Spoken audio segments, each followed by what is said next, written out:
తెచ్చినప్పుడు ఏదైనా డ్యామేజ్లు బిఫోర్గా ఉన్నప్పుడు ఫస్ట్ ఏంటంటే డ్యామేజ్లు చెక్ చేస్తారు. కారు తెచ్చాక కూడా ఏంటంటే ఒకసారి చెక్ చేస్తారు. చెక్ చేసినప్పుడు ఆ డ్యామేజ్లు కానీ ఏదైనా ఎక్కువ కానీ అయ్యాయంటే ఆ డ్యామేజ్లు మొత్తం ఎవరైతే రెంటల్ తీసుకున్నారో వాళ్ళ మీద. సో గైస్ అలా రెంటల్ తీసుకున్నప్పుడు ఫస్ట్ అయితే డిపాజిట్ పెట్టుకున్నప్పుడు ఏంటంటే ఎక్కువ డిపాజిట్ కార్కి ఎంత పెట్టుకుంటారు. డిపాజిట్ అమౌంట్ పెట్టుకుని ఆ తర్వాత కార్ ఇచ్చినప్పుడు మట్టు గట్టిగా ఉన్ని డ్యామేజ్లు మొత్తం మన మీద తీసేసి గట్టిగా వేసేస్తారు అన్నమాట బిల్లు.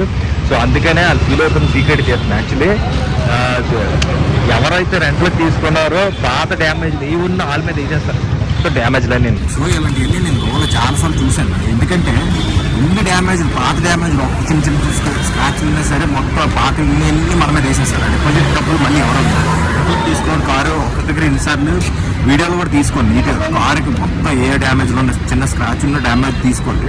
తీసుకుంటేనే మన డిపాజిట్ మన రిటర్న్ వస్తుంది. లేకపోతే బొక్కే ఎంత డిపాజిట్ అంటే మొత్తం మన మీద డ్యామేజ్లన్నీ వేసేసి రిటర్న్ ఇవ్వరు అన్నమాట డిపాజిట్ చేసిన మనీ.